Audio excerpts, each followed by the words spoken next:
Hello everyone, this is session 23 for the BSc third semester mathematics course of Gulbarga University, Kalaburgi. Here I am going to cover theorems on Riemann integrals, particularly the Darboux's theorem. Before going to the main topic, let's recall what is Riemann integral. When do you say a Riemann integral? If a function is bounded and Riemann integrable or R integrable over the interval AB, then the lower Riemann integral must be equal to the upper Riemann integral. And the common value can be denoted as just integral a to b f of x dx, and the interval is called the range of integration. That means the length b minus a is called as the range of integration, and the values a, b are respectively called the lower and upper limits. Next, we had proved theorem 9 in the last session. If f belongs to R of AB, then m into the infimum m into b minus a is less than or equal to integral from a to b f of x dx, and which is less than or equal to the supremum into b minus a, where mn, small m and capital M are infimum and supremum of f on ab. We had another definition that was the family of all bounded functions which are Riemann integrable on ab is denoted by R of ab. Thus, if f is R integrable on ab, we write f belongs to R of ab. Then we had a note, if f is R integrable, then the first condition is f is bounded on the closed interval AB, and the second one was the lower Riemann integral must be equal to the upper Riemann integral. Now we have the Darboux's theorem, that is theorem 10. So let us understand what is the statement says here. If f is a mapping from the interval AB to R is a bounded function, then for each epsilon which is positive, there exists a delta which is also positive, such that the UPF is less than the upper Riemann integral plus epsilon. The upper Darboux sum is less than the upper Riemann integral plus epsilon. The second is the LPF is greater than the lower Riemann integral minus epsilon. That is the lower Darboux sums. For each P belongs to P of AB, for each P belongs to the for each partition P of AB with the norm of P is less than delta.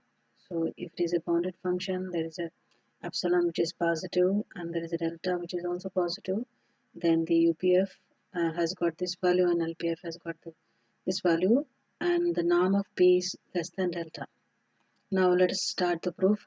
Since f is bounded on the closed interval AB, there exists a real number k such that, which is positive, mod of f of x is strictly less than k for all x belongs to the closed interval AB. So this is for if f is bounded on AB, then there exists a real number k which is positive such that mod of f of x is less than k for all x belongs to the closed interval AB. Now, first one, we know that by the definition of upper Riemann integral, what you can write? The infimum of the upper Riemann sum, that is infimum of UPF P belongs to P of AB. This is by the definition 2. By the definition of GLB, that is greatest lower bound, we have for any positive epsilon, the infimum of UPF where P belongs to P of AB plus epsilon by T is not a lower bound. If you add something like epsilon by 2 is not going to be a lower bound, that is there exists P1 belongs to P of AB such that what's the condition?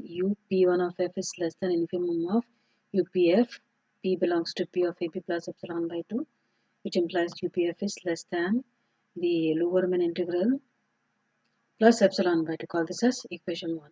Let us choose P1 such that a is equal to x0, x1, x2, xp. P has P1 minus P minus 1 points excluding the endpoints A and B. Now let us choose any positive value delta such that epsilon by 2 is equal to 2k into P minus 1 into delta. Let's call that as equation 2.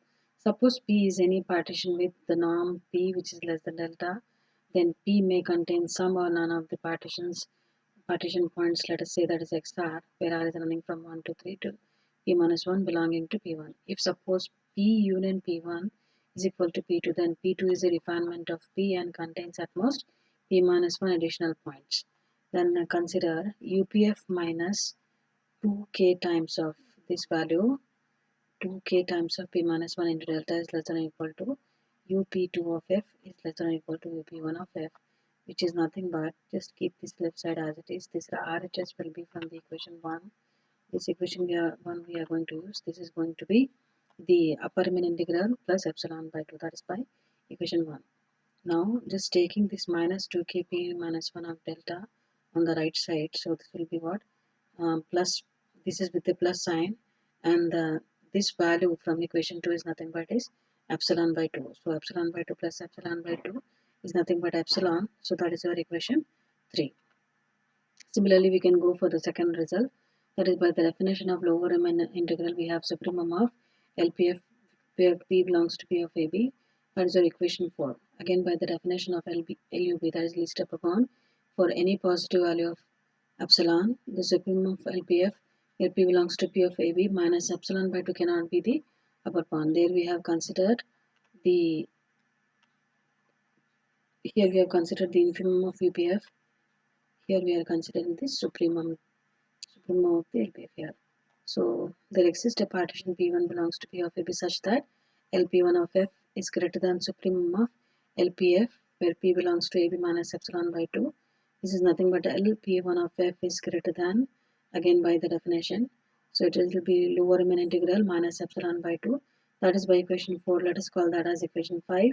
Let P1 be any partition. So we will write that as A is the initial point, and like that we have xp is equal to P as again P minus 1 points excluding the endpoints A and B. Let us choose again delta positive such that epsilon by 2, same condition which we have considered in the earlier case, that is equation 2. Suppose P is any partition with the norm P which is less than delta, then P may contain some or none of the partition points belonging to P1. Let us say P union P1 is equal to P is a refinement of P, then it contains at most P minus 1 additional points.